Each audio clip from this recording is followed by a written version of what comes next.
لا إله إلا الله وحده لا شريك له ونشهد أن سيدنا ومولانا محمدا عبده ورسوله وصفيه وحبيبه الذي بلغ الرسالة وأدى الأمانة وجاهد في الله حق جهاده حتى أتاه اليقين.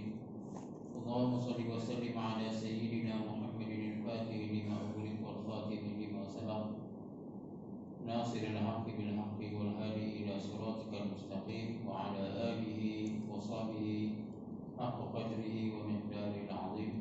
رب اشرح لي صدري ويسر لي أمري واحلل عقدة من لساني يفقهوا قولي.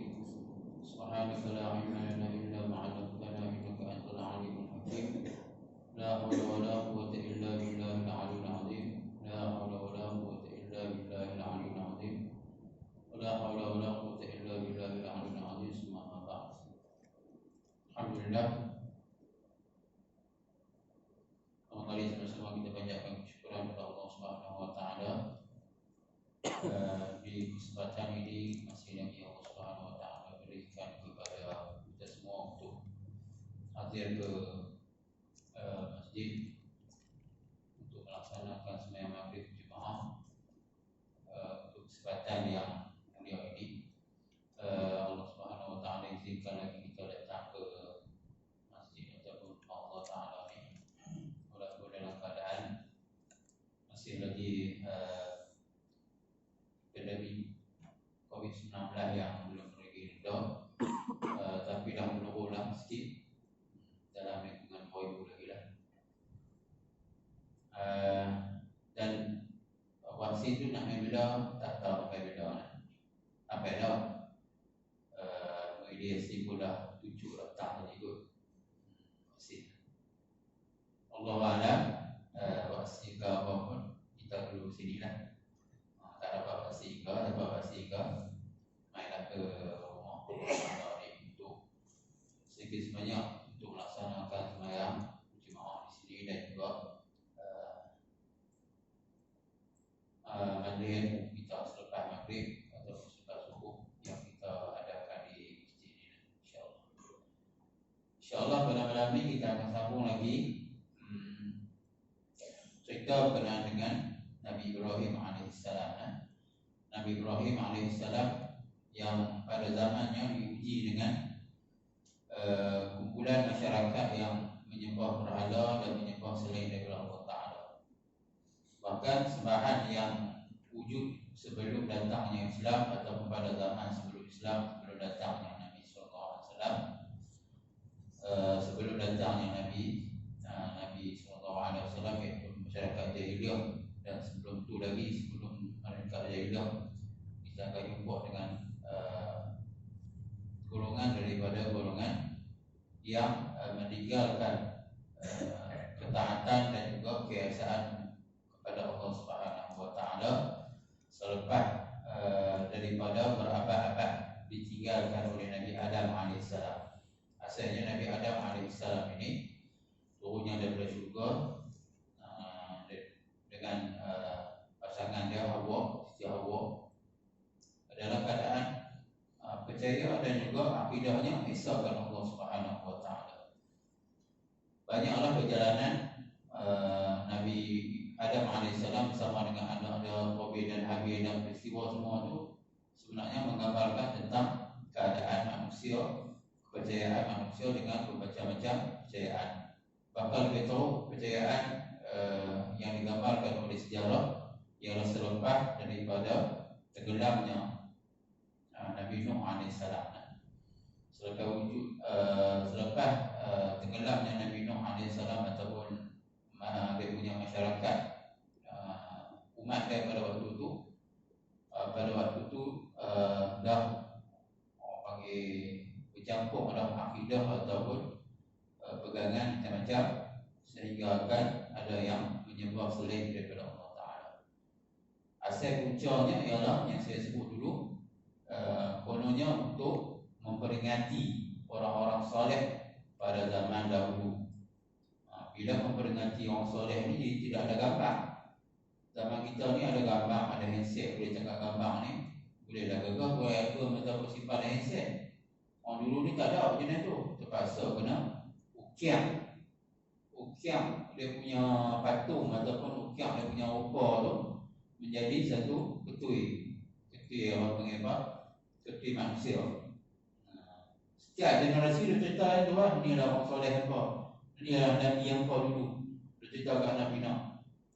Lama-lama budaya tu dia tak jadilah memperingati yang dia jadi mengagungkan dan juga sehingga kan menyembah patung yang wujud asalnya untuk memperingati, kemudian jadilah sembahan patung yang juga disebut sebagai sembahan kepada berhala.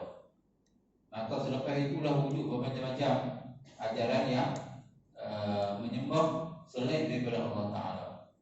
Tengok bulan ada puasa, sembah Allah Ta'ala, sembah bulan. Tengok matahari, sembah matahari. Tengok bintang, sembah bintang. Tengok pokok, sembah pokok. Tengok batu, sembah batu. Macam-macam dia punya sembahan tu. Asal atas nama ada power ataupun kuasa, bebas akan sembah. Setengah agama janji jumpa pokok besar ya, semua nak sembah di situ. Sebab dia kata pokok besar ni ada power. Bukan ada power kan, hantu ayah tu kan, hantu kalau duduk itu, iblis duduk itu kan, iblis. Kalau orang panggil apa, waktu maghrib kadang-kadang orang Hindu ni disuka punya lonceng kering. Itu sebenarnya panggilan kepada iblis semua kan. Waktu maghrib orang azan, kadang-kadang iblis lari ya. Iblis lari berazan. Bila kita pergi azan tu, kadang-kadang orang marah disebabkan dia duk puja tak sampai. Benda-benda tu duk puja dia tak sampai. Kita pergi azan, dia marah, saya tak sampai. Pasal Nabi pun beritahu, apabila dikumandangkan azan, maka iblis setan ni akan lari sampai terketut-ketut. Nabi beritahu macam tu. Memang dia lari semua. Tapi azan tu. Lepas tu yang azan tu berdepan dengan kuih pula yang azan waktu ni. Habis tak ada power, bukan power, hantu tu lah. Iblis yang duduk di situ lah yang dia nampak power ataupun kuasa itu. Kuasa iblis lah. Tapi pasal apa dia jadi begitu? Sebab orang yang tak beriman atau orang kafir ni, kita baca hal itu, mereka punya penolong mereka ni ialah iblis setan. Penolong orang beriman ialah Allah Subhanahu Wa Taala. Dan kita baca satu kisah 34 berkenaan dengan Nabi Ibrahim AS dengan Namrud. Yang tolong Nabi Ibrahim AS ni Allah Ta'ala. Yang tolong Namrud ni ialah iblis setan. Lain kali tak, iblis ni pun lari juga lah. Dia tak boleh juga. Iblis ni pun lari, tak boleh juga nak tepih apa yang disebut oleh Nabi Ibrahim AS. Tak ada lah idea Namrud ni daripada iblis sampai dia pun tak tahu nak kata apa. Dan kali dia bakar lah Nabi Ibrahim AS. Selepas bakar tu pun tak terbakar kok, elok dalam keadaan elok. Selepas itulah Nabi Ibrahim berhujah ataupun berdebat dengan Namrud ni dengan bandingan Allah Subhanahu Wa Taala dengan Tuhan Namrud. Tuhan Namrud tu Allah Taala juga lah. Tapi Namrud tu dia anggap dia Tuhan. Bila dia anggap dia Tuhan, dia juga berkuasa untuk menghidupkan dan mematikan orang. Salah jawapan. Sebenarnya Nabi Ibrahim tanya, boleh bagi hidup orang tak ataupun mematikan orang? Dia kata boleh, dia bunuh orang. Bila bunuh kawan tu, kawan ni mati, aku bagi mati. Hak hidup aku lepaskan. Itu bukan ni ya. Yang hidup kalau bagi hak mati dia bagi hidup balik, tak boleh. Namrud pun tak boleh begitu. Tapi Allah Ta'ala berkuasa untuk menghidupkan. Sebab itu dalam bahasa Arab, mati dia panggil maut. Tapi kalau mau matikan, istilah dia disebut sebagai amatah, ataupun dalam istilah imatah ataupun amatah. Lepas tu kita baca doa,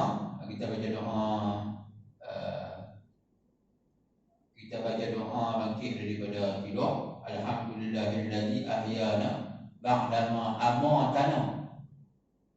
Kita baca doa lagu tu. Dia bahasa Arab ni dia satu huruf, dia tambah dia akan beza, punya beza. Mata tu mati. Kita pun nama mati, ibu bagi kasrah lah mati. Mata mati. Asal yang bunyi dia ialah mata. kemudian kita letakkan jadi mati, kan? Tapi kalau tambah hamzah di depan, amata bukan makna mati dah, mematikan. Itu tidak ada kepada Namrud. Namrud mungkin boleh mati, tapi dia nak mematikan tak boleh. Sebab banyak benda yang kita tikam orang tak mati pun dah. Jatuh daripada tikam apa tak mati pun dah. Pasal kerja mematikan ni bukan kerja manusia, kerja Allah Ta'ala. Kerja Allah Ta'ala bukan maut, tapi amata tadi. Ba'dama ahyana ba'da amatana. Ahya tu bukan hidup, menghidupkan. Dia kaedah bahasa Arab dia punya gitu. Dia tambah saja satu huruf, bertukarlah makna. Dia punya cara penjelasan dia macam tu. Macam Islam, kata Islam. Salimah ialah selamat. Islam ni perkataan pula, siapa saja masuk Islam, selamat dah dia. Tapi dia bukan memang pada perkataan salimah, dia memang pada perkataan aslama. Tambah alif depan. Apa makna aslama?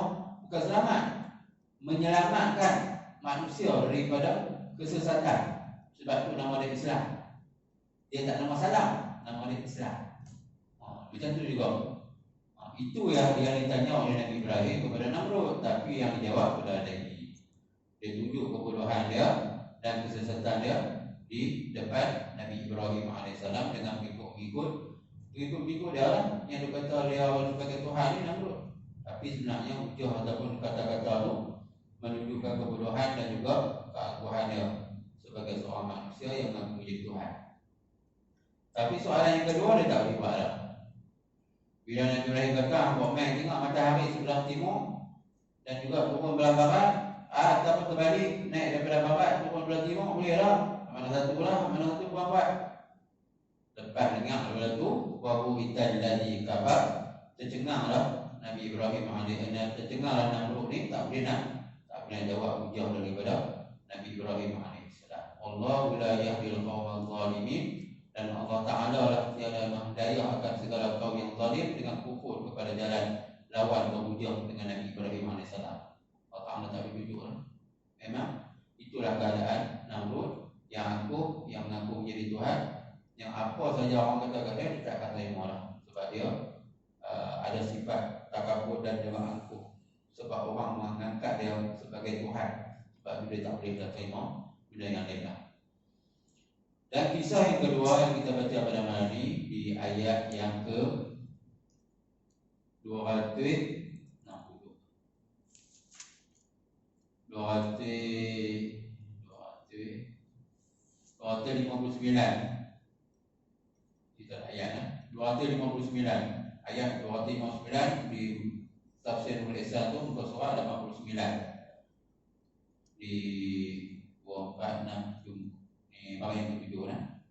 Qala Allah Subhanahu wa ta'ala wa qala mufassir rahimallahu ta'ala au kalladzi marra ala qaryatin. Situlah cerita yang kedua. Atau seperti mereka, maksudnya Allah Ta'ala tanya lagi kita, tanya ni kat ni suruh fikir. Ingat dalam Quran soalan bukan suruh jawab.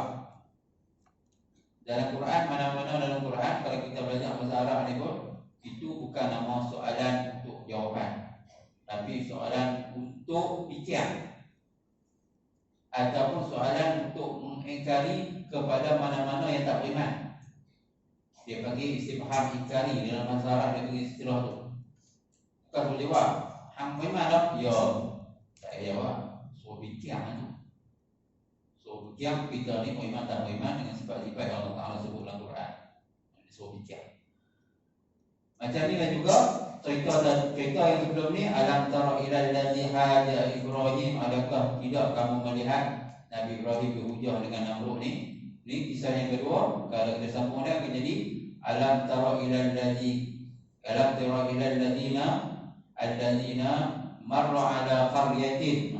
Dia yang kedua. Adakah tidak kamu melihat ataupun seperti mereka yang lalu atas negeri Baitul Maqdis naik himar dan sertanya sumpit buah tin dan qadhul cebok. Sumpit itu maksudnya bekas. Sumpit ni bahasa Kelantan. Sumpit ni plastik, beg. Sumpit plastik lepas guna dia bagi supir gelenyang. Supir gelenyang dia bagi orang lantai. Sumpir tu ialah istilah belah tadi pun panggil sumpir, lebih kurang lah. Maksudnya bekas ataupun beg yang ada buah tin dalam tu. Kalau tu bawa siapa dia? Cerita ni merujuk kepada Nabi Uzair. Kisah ni tak ada nama, tapi dia merujuk kepada Nabi Uzair alaihissalam. Nabi Uzair ni bukan rasul lah, dia Nabi. Ada setengah riwayat mengatakan dia wali, tapi banyak mengatakan, ulama tafsir mengatakan dia ialah Nabi. Nabi dalam ramai kita sebut 124,000 tu dia masuk dalam narai itu, Nabi Uzair. Nabi Uzair ni adalah orang yang dianggap oleh Yahudi sebagai anak Tuhan juga. Yahudi kebanggaan mereka kepada golongan Bani Israel. Dan sertanya supir buah tin dan qadhun. Qadhun tu ialah bekas angkuk. Qadhun cebok air anggur, maksudnya satu bekas daripada bekas ada jus ataupun tempat bekas air yang ada dalam bekas air tu ialah jus anggur ataupun air anggur. Itulah. Qadhun tu mangkuk maknanya. Negeri Kedah, negeri mangkuk lah. Bukan repot mangkuk, negeri tu ada mangkuk. Allah A'lam. Pada dulu orang duduk jual mangkuk banyak kot. Main mangkuk dari Cina ke, daripada pedagang mana ke, di mangkuk jumpa banyak kot. Dia buat buku nama Kedah. Kedah tu sarang lah. Kedah tu maksudnya mangkuk ataupun cebok ataupun bekas hiang lah. Anggur lah. Dia ada satu lagi nama Kirbok. Kayak banyak. Bahasa Arab ni kalau tuan-tuan belajar pakai lari ya. Kalau tak tabang dia banyak kaya. Tapi semua merujuk kepada asal, kepada nama tu. Bila nama lain, dia nama lain. Lihat saja ada 5 kataan. Dan semua makna lihat dan lihat dia berbeza. Baca Quran kalau perkataan lihat di situ, makna lihat dan lain. Kalau pemain perkataan lain pula, di ayat dia pemain perkataan lain pula, mana lihat pula? Lihat ini lain pula. Dia ada beza. Dia ada satu perkataan ro'a ni lihat betul. Dia ada satu perkataan lagi nazara ni lihat juga. Tapi lihat dengan hati lain. Kita lihat betul saja di dalam apa. Tapi lihat dengan hati betul kan ni. Ni betul kan main bila mana? Dia perhati tu dalam masalah dia panggil nazara. Istilah. Ada bekas ayat yang menjadi sejarah kepada Arab, nama dia Kirbah.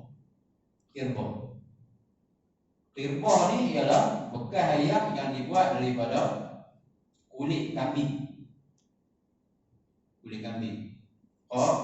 Bata Kirbah. Macam mana dia buat bekas ayat? Macam upih pinang. Orang dulu ambil upih pinang buat cebok. Kat dalam apa-apa pun jek bagi jadi bekas. Macam tu juga kirbah tu disebut sebagai bekas ayam juga, tetapi dibuat daripada kulit kambing. Tak busuk ke? Basuh pergi elok lah. Macam kita buat kena raya tu, basuh, buang lemak, buang daging-daging tu pergi jadi elok, basuh. Dalam fiqh ada dia panggil, dia tak panggil ni, dia panggil sertu. Dia ada satu samak sertu Ada istilah ni. Istilah dalam ni dia panggil dibang. Dibang maksudnya basuh kulit bagi jadi bersih. Dan basuh kulit ni dengan apa cara pun tak apa. Atau dengan tape burung merpati pun dibenarkan. Lepas tu pergi basuh lah.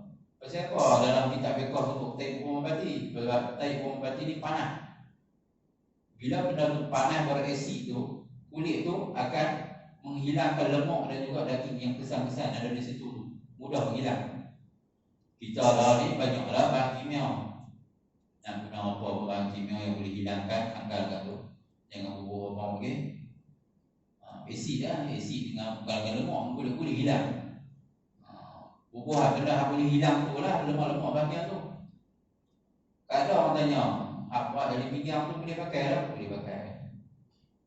Sebab dia syarat dia mesti buang dengan bahan-bahan yang boleh menghakiskan lemak-lemak dan juga daging di situ. Buang semua tu. Lepas tu jemuk bagi dia elok. Lama lah. Kemudian jahit. Lapor bagi elok kami tu. Dia jahit bahagian kaki tu, kaki depan, kaki belakang, jadi penggalah. Tempat galah. Ada punya takung tu tempat buaya. Itulah yang dilakukan oleh orang Arab ketika mana mereka musafir pada zaman dulu ni. Tak ada lah, lapor. Dia nama kawai, berlama bercari je lah. Dia tak ada bercari gerbah tu. Tapi kalau tuan-tuan jumpa istilah gerbah tu, dalam mana buku fiqh, gerbah. Tuan guru boleh baca dan gerbah benda tak apa, gerbah kita pun dengar. Gerbah tu istilah benda tu lah, gerbah bahasa Arab. Sebut dalam kitab Jawi tu pun bunyi gerbah gitu ya. Kita pun nak tahu apa gerbah. Gerbah tu maksudnya gerbah. Cerita berkenaan dengan ayam tu, ayam telak ke apa, kadang-kadang dia pakai istilah gerbah, itulah gerbah. Maksudnya kalau gerbah tu yang besar, dia cukup dua bola. Tapi yang besar, dia nak pakai itu lah. Gerbah maksudnya istilah untuk bekas ayam ataupun tempat-tempat untuk tadah ni banyak perkataan. Yang ni kita jumpa ni adalah perkataan qalbun, mangkuk lah, bekas ayam yang diguna pakai untuk letakkan ayam tu lah, bekas ayam lah. Air anggur maksudnya jus anggur lah, iaitu Nabi Uzair bin Syarqiyah. Kata sebahagian ulama Nabi Khidir alaihissalam. Itu pendapat orang lah. Nabi Khidir sejarah dia tak ada dalam dia punya sejarah cerita macam ni lah. Nabi Khidir sejarah yang paling kuat ialah dengan Nabi Musa alaihissalam. Dalam surah Kahfi ya. Nabi Musa alaihissalam dia mengaku dia paling alim boleh. Kan dia mengaku Tuhan tanya dia, tahu tak ada orang yang paling alim pada tak tahu aku paling alim. Nabi Musa mengaku dia tak tahu. Ada orang lebih alim pada hang. Habis itu macam mana aku nak jumpa dia, aku nak pergi belajar dengan dia. Nabi Musa kata kat Allah Ta'ala hampir naik kapal. Wow, jumpa di satu pertemuan dua laut ni. Apabila hang punya bekal ikan tu lompat masuk dalam laut, tempat itulah sebenarnya akan jumpa satu hamba Allah yang paling alim, iaitu Nabi Khidir alaihissalam. Sebab apa? Nabi Khidir Allah Ta'ala bagi dia punya ilmu laduni ataupun ilmu yang mungkin orang ramai yang tak tahu lah. Dia bunuh budak sebelum budak tu balik. Padahal orang tak tahu. Pasal Nabi Musa tak sabar, hampir bunuh budak. Nabi Khidir kata, aku kata lah, hang nak ikut mengaji dengan aku, hang tanya apa aku buat. Dia pergi tanya juga. Itu ialah cerita Nabi Khidir alaihissalam dengan Nabi Musa alaihissalam dalam surah Kahfi. Bila nak jumpa adalah cerita lagu ni tak habis lah. Bila nak jumpa surah Kahfi itu Nabi yang Uzair yang paling kuat. Nabi Khidir tu ialah pendapat ulama tafsir yang kedua ialah Nabi Khidir. Tapi di sini kita lebih cenderung kepada Nabi Uzair alaihissalam. Wa hiya qawiyatun dilalu. Cerita asalnya Nabi ni dia berjalan lah. Nabi Uzair ni dia berjalan bawa bekal. Tadilah bawa bekal roti tadi ni dengan bekal ayam yang ada yang anggur. Kemudian dia lalu di satu kampung, dan kampung ni mengikut kebanyakan ulama tafsir menyebut kampung ni ialah kampung yang didiami oleh orang Bani Israel yang lari untuk kita sebut. Berlari dari kampung kata, orang kata jangan gelak, ada kampung orang gelak juga. Kampung tu Allah Ta'ala musnahkan. Dan Nabi Uzair jalan di situ, jalan di kampung tu. Dan dia tengok habis semua bangunan tak ada, untung habis. Kan? Dia pun terdetik di ni, dia rehat di situ lah. Dia nak rehat di situ, nak cari ayam, nak minum ayam, dan juga nak cari minuman kepada kadai tadi ni, himar dalam bahasa Arab, himar dalam bahasa kita ni kadai, dongki lah. Dia pun duduk di situ, dia pun duduk fikir, banyak runtuh ni, habis dengan tulang manusia mau ada ni, Tuhan boleh jadi balik lah. Dia duduk fikir ragu tu. Dia pun duduk di situ rehat dengan makanan dia nak. Tu kata kampung tadi ni. Wa hiya khawiyatun ala urusyiha. Dan dia runtuh atas anaknya tatkala diruntuhkan akan dia oleh Bukhtansar, Amir Raja. Tansar tu maksudnya seorang raja pada zaman Bani Israel dulu ni. Amir raja maksudnya kerajaan tu diruntuhkan pada zaman tu. Negeri Babil dan sertanya 600,000 rakyat bendera, maka bunuh ia akan Bani Israel sulus 1/3 1/3 daripada orang kampung tu dibunuh habis raja ni zalim. Dan tawan pula 1/3 daripada ayat lalu, dan tinggal di Syam 1/3, maksudnya tinggal di Syam pula lari pergi duduk di Syam 1/3, dan suluh lagi dibunuh. Itu 40,000 lelaki yang hafal Taurat. Maksudnya hebat orang kampung. Ada sejarah. Ni antara riwayat yang kedua lah. Riwayat kedua yang disebut dalam tafsir ni ialah kampung tu sebenarnya ialah kampung yang wujud pada zaman Raja Bukhtansar tadi ni. Raja Bukhtansar. Dan dia bunuh habis rakyat dia, 1/3 ada yang lari, ada yang dia tawan, ada yang dibunuh. Lebih kurang yang dibunuh tu ialah 40,000 lelaki yang hafal kitab Taurat. Maksudnya kitab Taurat ni ialah kitab yang dibawa oleh Nabi Musa AS. Hebat. Kita kalau orang sampai Quran ni hebat. Kalau umat Nabi Musa menghafal Taurat, orang hebat. Kan dia menghafal Quran pun kita hebat, menghafal Taurat zaman mereka tu pun sama macam menghafal Quran tu. Hebat mereka tu. Tapi dibunuh oleh raja tu nah, zalim. Dia tak kira siapa yang tak setuju dengan dia, semua dibunuh. Itu kampung tu lah. Yang cerita kampung tu ialah tempat yang Nabi Uzair ada tadi ni. Wa qala anna yuhyi hadhihi Allahu ba'da mautiha. Kata ia betapa aku hidup. Ni kata ragu tadi ni. Bukan kata ragu, itu saya tanya lah. Kan bila dah runtuh semua bangunan banyak ni diruntuhkan oleh kerajaan ni, dibunuh sampai ni, dibiang macam tu. Adalah besar rangka lah semua ni manusia. Dia pun tertanya lah, betapa menghidup akan ini oleh Allah Ta'ala kemudian daripada matinya. Bolehkah Tuhan hidup ni? Besar, ramai boleh hidup kali ni semua. Kerana ta'zim dan mengajaibkan. Ajaib maksudnya orang panggil apa? Mengagumkan bagi kudrat Allah Ta'ala. Bila tanya Allah Ta'ala ni kuasa menghidupkan semua ni dan bangun balik dia punya kampung ni pergi elok. Boleh ke? Bukan syak pada kudrat Allah, tapi dia rasa takjub. Dia bukan malam ni nak sebut apa lah. Dia tanya-tanya lah. Dia terfikir kepada dia tu macam mana Allah Ta'ala nak menghidupkan yang banyak-banyak sampai 40,000 di kampung yang besar macam ni. Kan dianakkan dan boleh timbul balik lah. Itu dia punya soalan.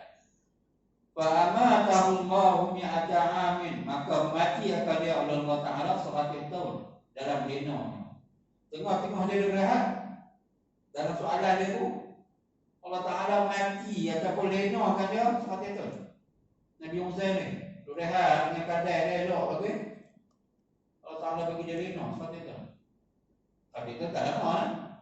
Kita kalau baca surah Kahfi nanti 360 tahun atau 309 tahun Ashabul Kahfi yang hidup dalam gua lagi lama 300 tahun. Kuranglah 300 tahun. Kita ambil itu lagi lama. Tapi dihidupkan sebelum oleh Allah Ta'ala. Tapi Nabi Uzair ni hanya mati 100 tahun. Tapi itu pun lama lah. Kita hidup 100 tahun pun rasa lama lah. Kalau mati 100 tahun lagi dah rasa lama. Tu yang nak jadi cerita tu. Summa ba'asa, kemudian membangkit akan dia. Maksudnya membangkit Allah Ta'ala akan dia hidup semula. Dia hidup balik. Dua matanya, kemudian tubuhnya, maka lihat dia kepada himal tulang putih berhambur. Hambur-hamburan maksudnya hancur habis dah tu. Mata dia apa orang panggil, semua habis tubuh badan ni lihat kepada himal ataupun kadai kali ni hancur habis dah. Dia pun tanya, berapa lama boleh nak? Sampailah Allah Ta'ala firmankan kepada Nabi Uzair ni, kam labis. Firmannya, berapa lama engkau berhenti di sini ya Uzair? Berapa lama duduk di sini? Dah bisa tu maksudnya duduk di sini berapa lama? Lenong di sini berapa lama lah? Qala bistu yawman aw ba'da yawm, kata Uzair. Kata ni jawab daripada firman Allah Ta'ala ni, aku duduk di sini. Kata Uzair, aku berhenti sehari ataupun sekali ya. Dia hidup sehari tu. Dia rasa begitu. Atau sekali ya. Kerana dia dilena waktu duha dan dihidup ketika jatuh matahari. Waktu duha dia Allah Ta'ala lenakan dia. Jaga-jaga malam matahari ya. Sehari kot. Padahal berhari-hari waktu itu baru hidup balik. Nah, jadi tak dia hidup tu waktu terbenam matahari dia rasa dia lena dalam tempoh yang singkat iaitu sehari saja. Kalau tanya betul, dia kata aku hidup sampai ke hari dia. Maka sangka dia hari lena itu jua. Maksudnya dia sangka dia lena tu ke hari ke sehari. Tapi sebenarnya itu bukan yang berlaku pada Nabi Uzair alaihissalam. Qala bal labista mi'ata amin. Firman Allah Ta'ala kepada Nabi Uzair, engkau berhenti 100 tahun. Lena satu itu. Fanzur ila ta'amika, maka lihat oleh kamu kepada makanan engkau, berhenti tadi ni, ada bawah ni. Wa syarabika, dan minuman engkau, asir. Asir tu maksudnya jus. Asir tu bahasa Arab. Tetapi ke Mekah dia tulis asir. Kedai asir dia tulis asir. Asir manju. Kan? Jus ni lah, jus plum. Asir. Banyak orang asir macam-macam lah. Hasil portokal, jus oren. Kalau anggur dia bagi inap, hasil inap. Anggur di bawah tu dia jadi hasil ataupun anggur. Dia punya jus. Dan minuman engkau hasil itu air buah inap. Inap tu maksudnya anggur. Maksudnya hang tengok makanan hang dengan minuman hang ni lam yatasannah, tiada berubah serta lama masa. Hang tengok tak hang punya makanan roti tadi ni dengan minuman hang tadi ni tak berubah. Maka yakin dia tidak lari rupanya. Kan? Muzat bahang kata wanzur ila himarika. Kerja kedua hang tengok tak keadaan ni. Dan lihat oleh kamu kepada iman, betapa ia melihat akan iman mati dan tulangnya putih bercerai. Kita ambil kucing apa, kambing apa mati tak nak. Tahu dia korek tak? Kerana tak jumpa tulang lah, hancur. Kan? Saat itu lagi hancur lah. Kalau lah hang sangka yang kata makanan hang tak dijahit apa, minuman hang berelok, hang rasa hang tidur sehari semalam, tapi hang tengok betul. Maksudnya Tuhan boleh buat dua keadaan. Makanan yang boleh kekal dalam keadaan elok, dan himar ataupun keldai jadi mati dalam keadaan tempoh sepatu itu tadi ni, dia mati hancur tulang dalam.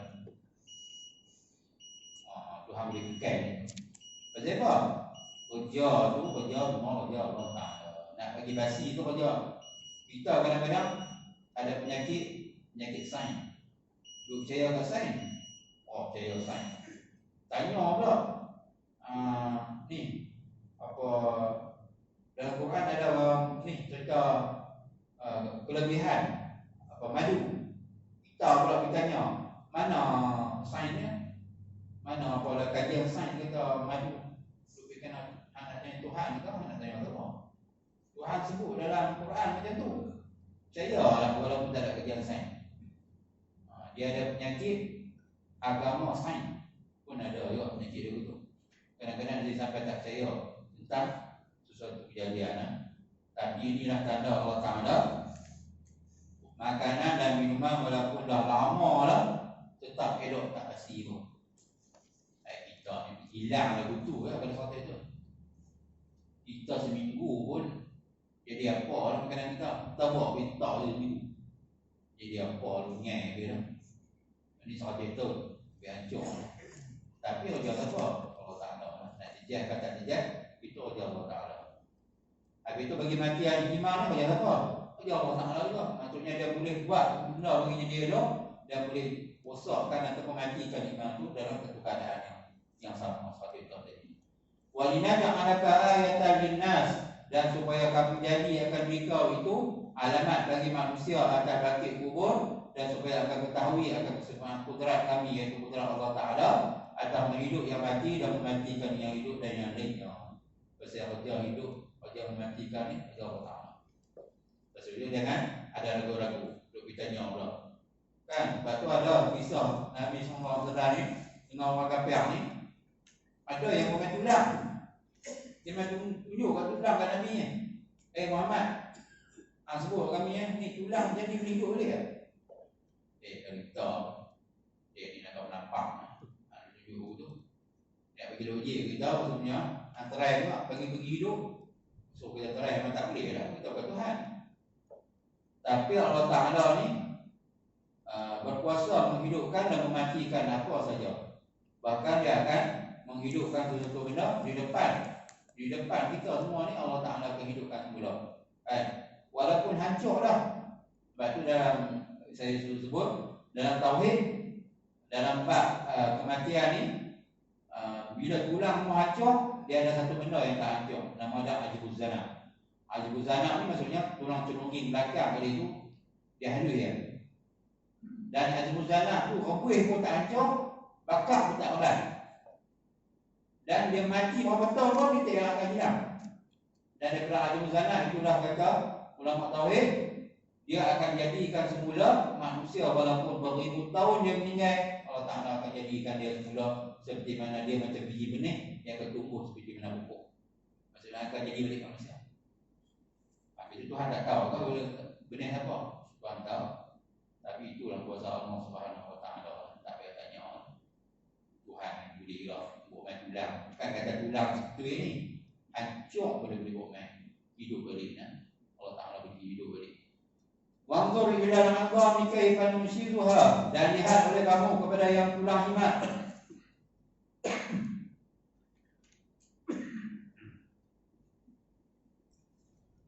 Dan lihat oleh kamu kepada tulang himat yang kau itu betapa kami hidupkan dia. Allah Ta'ala tunjuk depan Nabi Uzair ni yang dia tanya lah seperti itu belum tu.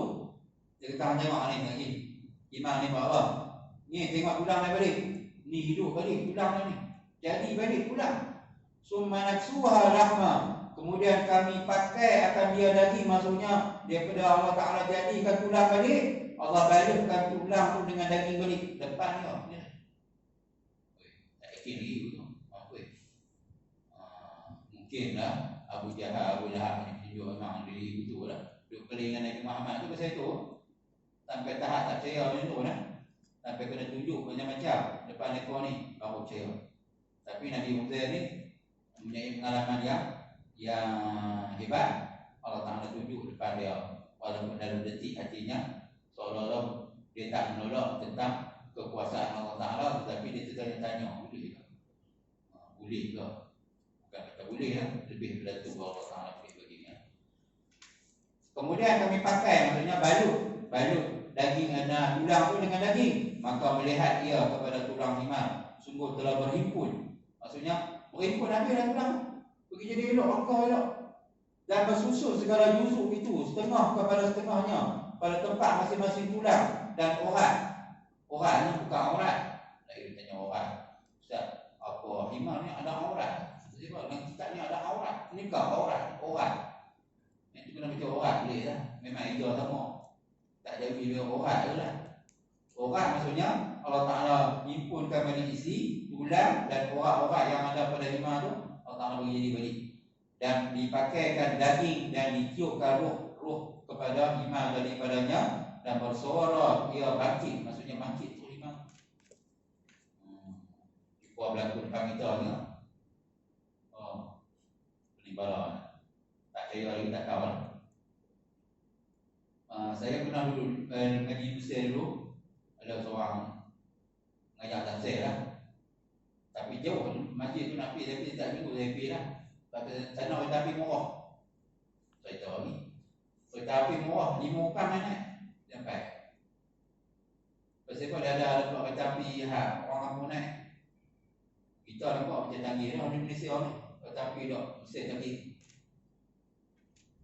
Daripada kereta api ayam mungkin, kereta api ayam tu boleh naik. Kalau kambing boleh naik, ayam boleh naik. Dengan pok jamban boleh naik. Boleh naik semua.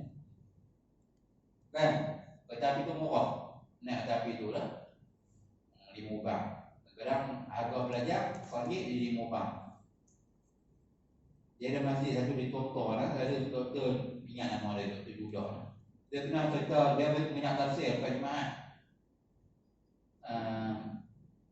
Dan dia pernah cerita seorang yang itu nama dia Masjid Sayyidi Ahmad Badawi ya.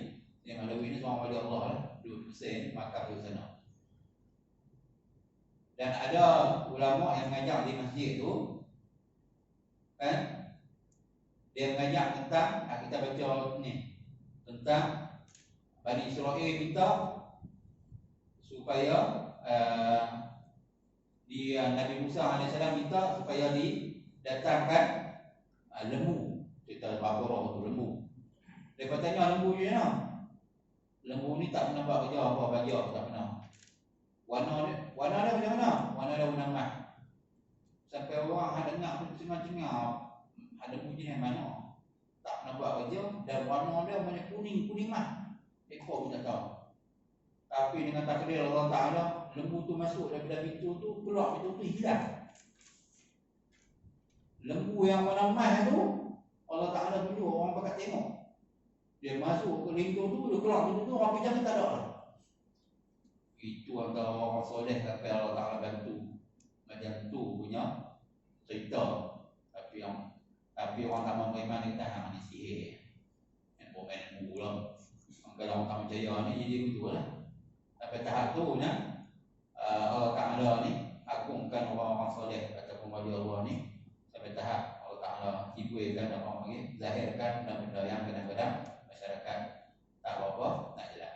Macam tu sampai tahap tu. Ni pun Nabi Uzair digambarkan oleh Allah Subhanahu Wa Ta'ala dengan himar atau mukadai yang dihidupkan. Asalnya daripada tulang yang hancur dijadikan tulang, kemudian dibalut dengan daging, kemudian dijadikan tubuh-tubuh badan yang lain, dan kemudian ditiupkan roh dan bersuara dan bangkit. Himar tu macam elok macam biasa. Habis cerita tu nak. Falamma tabayyana lahu qala a'lamu anna Allaha 'ala kulli syai'in qadir.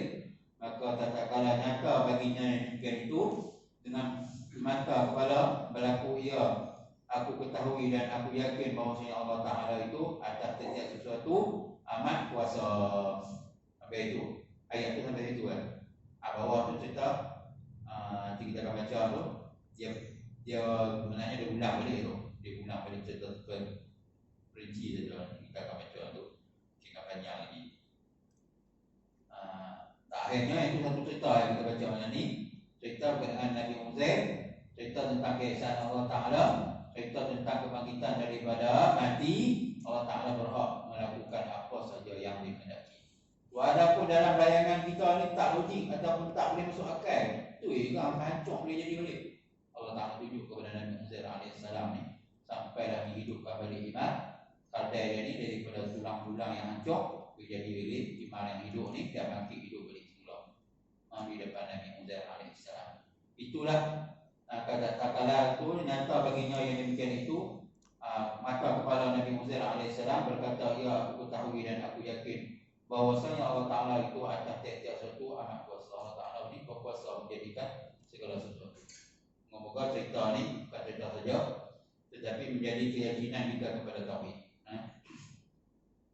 Kita baca dalam cerita apa-apa dalam internet ni, menafikan soal kubur, menafikan bangkit semula ni, tak percaya. Sebab apa? Kita baca tafsir ni semua cerita habis. Cerita kan Allah Ta'ala sendiri sebut, bukan kata ulama sebut. Allah Ta'ala sendiri sebut. Jadi hujah dia menjadi keyakinan kepada kita semua ni. Walaupun ada manusia yang masih lagi ragu-ragu, dia bagi bayangan-bayangan kepada kita ni, seolah-olah kita ni supaya kita ni jadi ragu-ragu dengan kematian dan hidup semula yang akan Allah Ta'ala bangkitkan kita semula sampai kita mati. Itu tidak tak perlu ataupun jangan ada di pemikiran kepada orang Islam utamanya benda-benda ni. Bila jadi macam, kena yakinlah setiap apa yang kita hidup di muka bumi ini akan dihidupkan semula dan akan dihisab oleh Allah Subhanahu Wa Ta'ala di akhirat kelak dengan keadaan kita pada hari ini. Allah a'lam. Semoga sedikit banyak yang kita baca cerita, walaupun cerita dapat berkaitan dengan Allah Subhanahu Wa Ta'ala, cerita yang mungkin kita tak dapat dalam tempat lain. Mungkin tafsir ni sebenarnya dia ni banyak dicilkan benda-benda yang kadang-kadang ringkas dalam Quran ni, dan cerita lebih perinci supaya kita boleh dapat faham asal usul di depan mata apa menunjukkan tentang ketauhidan dan keesaan Allah Subhanahu wa taala. Wallahu a'lam. Yang baik itu dari Allah Subhanahu wa taala dan yang mohon tentang saya sendiri. Aku qouli hadza wa astaghfirullah al-azim li wa lakum innahu huwal ghafurur rahim. Bismillahirrahmanirrahim. Alhamdulillahi rabbil alamin wassalatu wassalamu ala asyrafil anbiya'i wal mursalin wa ala alihi washabbihi ajma'in. Allahumma inna fid din wa inna sayyidina siratal mustaqim. Rabbana atina fid dunya hasanah wa fil akhirati hasanah wa qina adzabannar. Sallallahu alaihi